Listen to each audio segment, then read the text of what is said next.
Hello guys, आज लेके आए हैं आपके लिए खास वीडियो जिसके अंदर हम दिखाएंगे गाड़ियों में आजकल फीचर्स की बहुत भरमार हो रही है।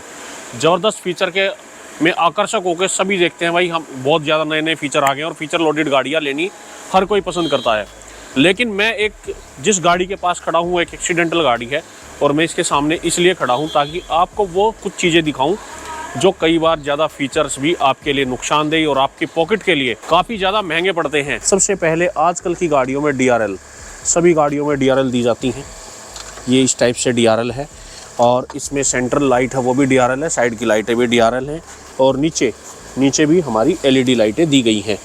देखने में जितनी आकर्षक लगती हैं, जब ये गाड़ी ख़राब होती हैं या एक्सीडेंट के दौरान टूटती हैं, ये पॉकेट पे उतनी ही भारी पड़ती हैं। 2 DRL देने से भी हमारा काम अच्छे खासा चल सकता है, बट जब से LED आई हैं आप देख सकते हो इंटरनल, ये एक लाइट 13-14 हज़ार और 20-22 हज़ार रुपये मिनिमम एक लाइट का प्राइस होता है। जो एक गाड़ी के अंदर आगे पीछे सारी लाइटें LED दी गई हैं जो कस्टमर की पॉकेट पे काफ़ी ज़्यादा भारी पड़ती हैं। उसके साथ साथ सेकंड नंबर पे आते हैं ये वाले हैंडल्स, जो देखने में जितने स्टाइलिश लगते हैं ये बाद में उतने ही ज़्यादा बेकार हैं। अगर बाई चांस इमरजेंसी कोई शॉर्ट सर्किट होकर आग लग जाए या किसी इमरजेंसी में गाड़ी पलट जाए, दुर्घटनाग्रस्त हो जाए, तो हम इस हैंडल को खोल नहीं सकते। ये सबसे बड़ी विडंबना है और इसको दे धड़ल्ले से सारी गाड़ियों में दिया जा रहा है, जो कि सबसे ज़्यादा नुकसानदायक है। एंड थर्ड नंबर पे आता है हमारा electric hand brake. Electric hand brake आमतौर पे जैसे बिना देखे भी उसको लगाना काफ़ी मुश्किल है, जबकि मैनुअली हैंड ब्रेक को लगाना इससे काफ़ी ज़्यादा आसान है। और चलती गाड़ी पे बाई चांस कोई बच्चा इसको लगा दे तो कैलिपर टूटने का भी बहुत ज़्यादा चांसेस होता है।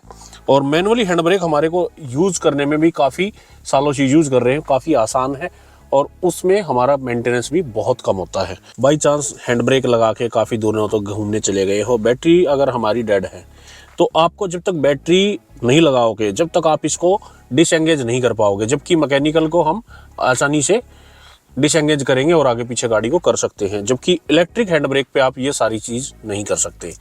फोर्थ नंबर पे आता है हमारी आजकल बड़ी बड़ी डिस्प्ले दे दी गई हैं। इतनी बड़ी बड़ी स्क्रीन दे रखी है और 3-3 स्क्रीन लगा दी हैं। भाई 3-3 स्क्रीन लगाने का मुझे नहीं लगता कोई फ़ायदा है, जबकि जो मैनुअली क्लस्टर मीटर होता है उसमें देखने का और चलाने का एक्सपीरियंस कुछ अलग होता है।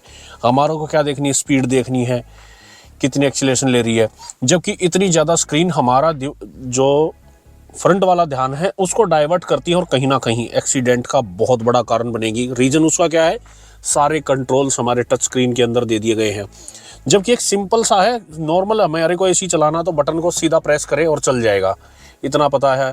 ठंडा गर्म करना है बटन से मरोड़ के उसको हम आसानी से कर सकते हैं।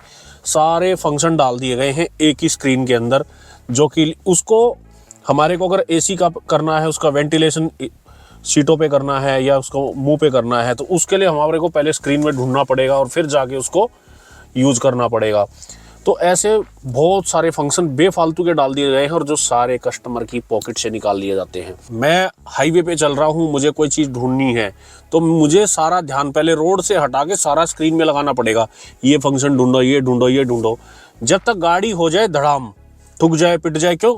रीज़न क्या होता है भाई, 1 सेकंड से भी कम समय होता है जिस टाइम पे सामने वाला गलती करता है और वहीं पे जैसे ही ध्यान हटता है दुर्घटना बहुत बड़ी बड़ी होती है। उसके साथ साथ एक चीज़ और डाल दी गई है, ये पुश बटन।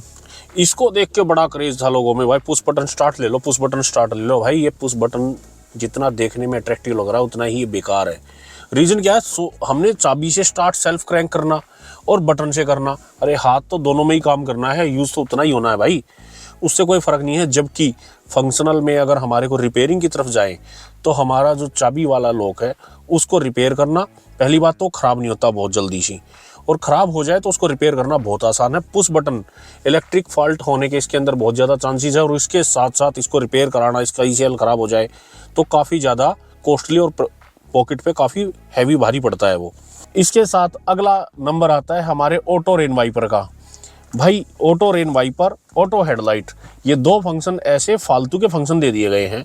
भाई सिंपल सी बात है, बारिश आएगी तो किसको नहीं पता भाई बारिश आ गई है, मुझे दिखेगा ही नहीं तो मैं खुद ही चलाऊंगा वाइपर, तो उससे क्या हो जाएगा, ऑटो वाइपर चल जाएंगे और कई बार तो उसके सेंसर सही से सेंस ही नहीं कर पाते। हमारे को ज़रूरत है जब चलेंगे नहीं और जब ज़रूरत नहीं है तो कई बार चल जाएंगे। और चलो ठीक टाइम पे काम भी कर रहे हैं तो एक डंडी तक ही हाथ ले जाए, जब स्टीयरिंग पकड़ के गाड़ी चला रहे हैं तो डंडी पे हाथ मारने में कौन सी समस्या आ जाएगी। तो वो बेफालतू का बिल्कुल बिना बात का फंक्शन है। और उसके लिए एक्चुअल में क्या है, इन सारी चीज़ों को यूज़ करने के लिए ECU से सारी कमांड मिलती है, उसके लिए सेंसर लगाए जाते हैं। जितने ज़्यादा गाड़ी के अंदर सेंसर बढ़ेंगे उतनी ही आपकी पॉकेट पे बर्डन बढ़ना ही बढ़ना है। उसके साथ साथ ऑटो वाइपर के साथ सेम हेडलाइट्स का काम है। जब अंधेरा होगा, हमारे को दिखाई नहीं देगा, तो यहाँ से डंडी को आगे ही तो बढ़ाना है, ऑन कर देना, हमारी हेडलाइट जल जाएंगी। तो उससे मुझे नहीं लगता, वो सारे यूजलेस फीचर है। अगर आप लोगों की राय इस पे कुछ और है तो कमेंट सेक्शन में ज़रूर बताएं कि भाई आपने ये चीज़ें छोड़ दी हैं या ये चीज़ें हमारे को सही से नहीं बताई। ऐसे बहुत सारे फीचर्स बिना बात के डाल दिए गए हैं जो कस्टमर की जेब पे काफ़ी भारी पड़ते हैं। उसके साथ साथ एक फंक्शन है हमारा सीट वाला, जिससे हमारी को बटन दे दिया जाता है थोड़ा सा आगे और पीछे इसको सेट करने के लिए। जबकि इससे कहीं ज़्यादा हम जितना प्रेस करेंगे बटन को, जब तक वो धीरे धीरे आग मोटर आगे सरकाएगी, ची पी की उसके अंदर आवाज़ें थोड़े दिन में पैदा हो जाएंगी। फिर इसको करने के लिए फिर से बटन लगाएंगे, इतनी देर में तो हैंडल को नीचे से करके फटाक से सेट हो जाती है। मात्र उसके अंदर मुश्किल से 5-6 सेकंड के अंदर आप सीट को एडजस्ट कर सकते हो, जबकि सेम टाइम बटन में लगता है। हाथ उस पर भी लगा के प्रेस करना, हाथ उस पर भी लगा के प्रेस करना। इसके साथ साथ एक चीज़ और बची है, हमारा क्रूज कंट्रोल। क्रूज कंट्रोल भी बड़े ही शौक से लेते हैं लोग भाई, बहुत शौक से लेते हैं। और रियल बता रहा हूँ, इसमें कुछ लोग मुझे कमेंट भी डालेंगे, आपको कुछ नहीं पता, आप फालतू की वीडियो बना रहे हो। मुझे पता है, जिसको लगे भाई ज़रूर डाल देना, कोई दिक्कत नहीं है, तुम्हारा भाई गाली खाने को भी तैयार है। बट रियल प्रैक्टिकल चीज़ में आप देखना, जिसके पास भी क्रूज कंट्रोल है, जब आप हाईवे पे जाओगे 4 से 5 मिनट, जब भी हमारे को खाली हाईवे मिलता तभी हम आमतौर पे क्रूज कंट्रोल को यूज़ करते हैं।